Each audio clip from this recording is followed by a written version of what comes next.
What's up, guys? Woo-wee, do we have a spicy one for you today? Kind of. Spicy for me, not so much.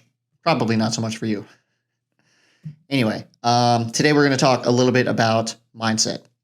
All right, I know that we've already talked about mindset a couple of times in here, but today we're going to talk about something a little bit different. I feel like I say that every single podcast. We're going to talk about something a little bit different. I don't know. I guess we are, but check it out. Here's the deal.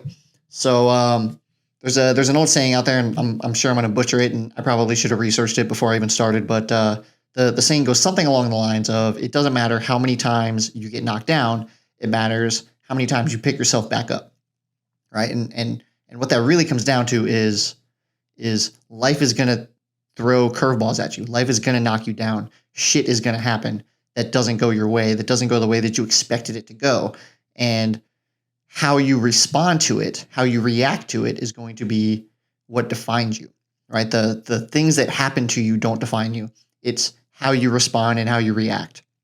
Okay, so just for a little bit of context here, last week on Monday, I got an email from my director of operations at work. I was a military contractor, so I worked on base, but for the last 18 months, due to everything going on around the world, I've been working remote. I've been working from home almost exclusively. I've gone in a couple of times, nothing too crazy.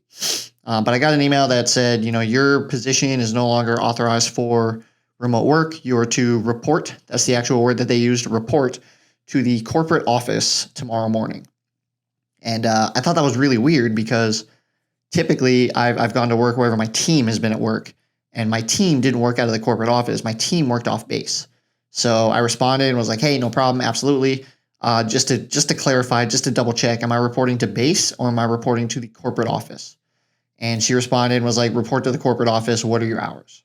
What hours do you typically work? I was like, well, I typically work 7 to 3. I don't have access to the building. My badge doesn't let me in.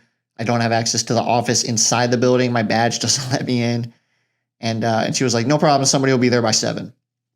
So, Tuesday morning, I got up and I got dressed and had breakfast and, prepared to go to work and packed up and drove off.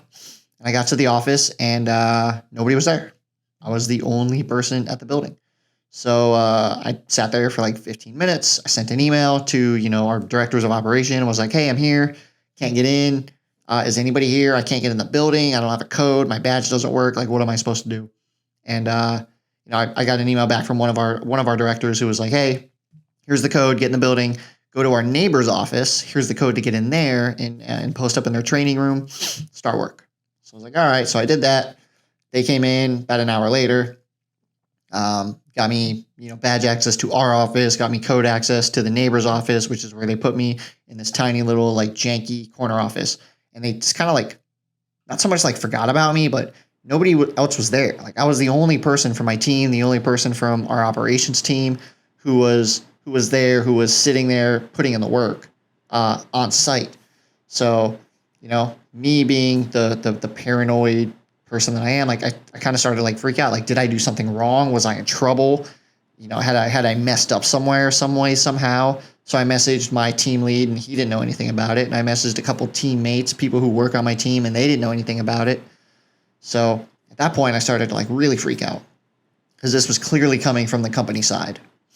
So, Tuesday I worked, Wednesday I worked, Thursday our deputy director on the project that I was working on was in that office. She had a big group of people come into town. And so I was talking to her and she was like, what are you doing here? Are you here for this group meeting that we're doing? I was like, no, I'm now working out of the office. You didn't hear. She was like, no, I haven't heard anything, which confused me even more because she works for my company.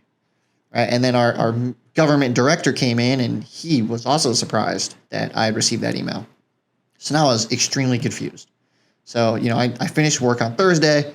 Friday I go in and, ran into a couple people that I knew, kind of BS'd with them, people that used to work with us who were in town for this meetup, kind of BS'd with them. And one of the things that I was doing is every hour and a half or so, I would get up and walk around the building a couple times, right? Just to get some steps in, get out in the sun, kind of just get away from the monotony of sitting at a desk all day long, in some janky back corner office. And So I went out for my first walk of the day, and I come back in, and our second director of operations calls me into his office and says, "Hey, so your position on the project was as a consultant, not as a full-time employee, and the project lost funding for consultants. So at the end of the month, you're no longer on the project." I was like, "Okay, like that's fine, I guess." And he was like, "However, that said, like we don't have anything else for you, so we're going to float you on overhead for 2 weeks, and if we can't find any other project work for you, then we're going to have to let you go. We're going to have to lay you off." And it was a gut punch, right? It was a kick straight to the face that, knocks you on the ground, right? And I was knocked down pretty hard, and I'm still not entirely sure exactly what I'm going to do, but I know that I'm in the process of picking myself back up, and I'm not going to let it keep me down. I'm not going to let it, keep me down long term, right? So, over the weekend, I thought about like immediately blasting a post out on, Facebook and Instagram and Twitter and LinkedIn and Snapchat and, everything. But I held off, right? I sent a couple text messages to some people who, I'm in a couple group chats, and sent a couple other messages to some really good friends, letting them know what had happened. But that was pretty much it, right? I didn't go out. I didn't do anything. I took the weekend to just kind of like sit in, reflect, and, talk to a couple people on the phone, try to figure out what I was going to do.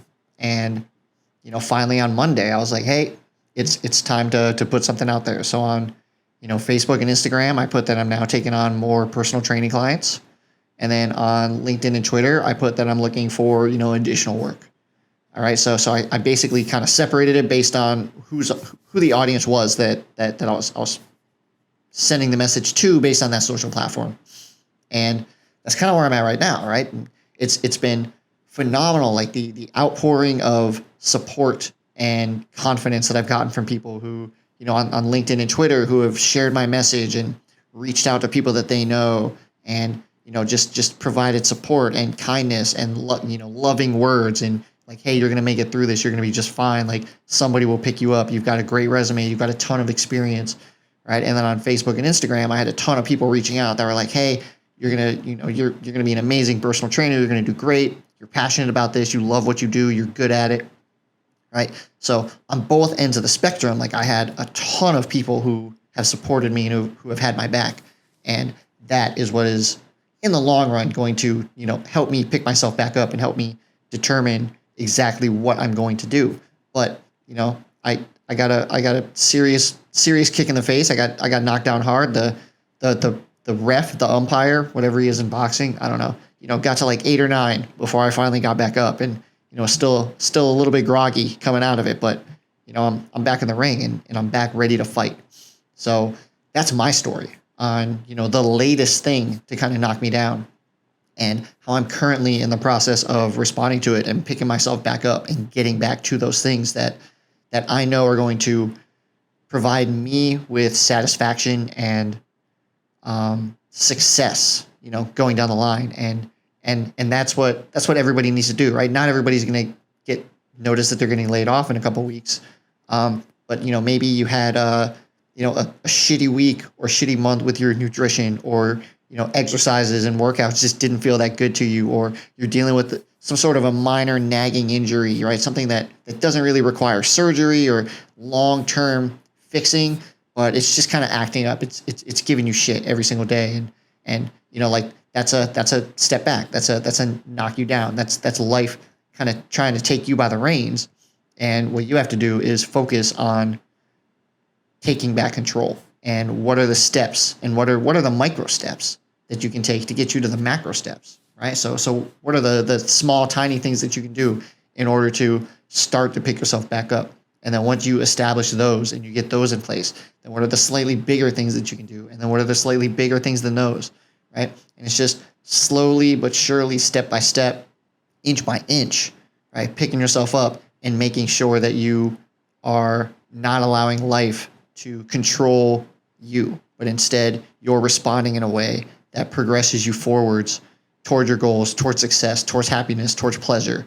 Those are the things that you need to really be focusing on, because everybody gets knocked down, right? Everybody gets, a gut punch or a kick to the face, or, life throws a curveball at them, and, it sidelines them and throws them off balance, and they don't know exactly what to do.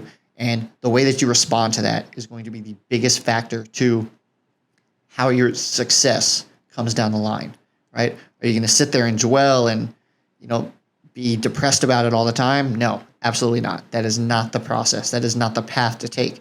Instead, the proper path to take is to pick yourself back up, dig in, focus on something that you know you're good at, or focus on something that you know you really want to do down the line. Whereas if you just allow life to kind of control you, you're never going to get out of this spinning cycle of being out of control, right? And that's what it really comes down to, is you have to make sure that you're in control. So just something to keep in mind, right? When something happens that is out of your control, when something happens that you didn't anticipate or that you didn't expect, it's a gut punch, and it hurts and it sucks. But the one thing that you have to do is to focus on yourself, focus on picking yourself back up, doing the micro things that are going to get you back on track to where you want to be going. And then once you have those micro things installed, a little bit more, right? They say, if you can't run, walk. If you can't walk, crawl. Something like that. Basically, it's don't ever quit. Don't ever stop.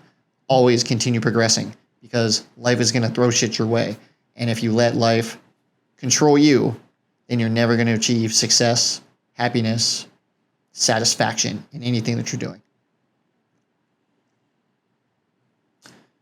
All right, guys. Sorry. I know I kind of dropped a little bit on you, but that was one that I really wanted to record, because it really does go into mindset, right? And mine was specifically work related, primary full-time job related.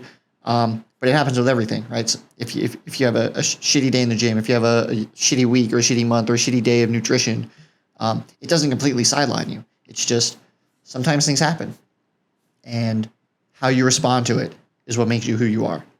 Okay, so next time something happens that's out of your control, that would typically cause you to have a negative or a bad reaction, next time I just want you to take a step back, look at it from a macro level, right, a big picture level, and identify what are the things that I can do to take control of this situation instead of just dwelling in it and letting it control you. All right, guys, that's all I got for you today. See you next week.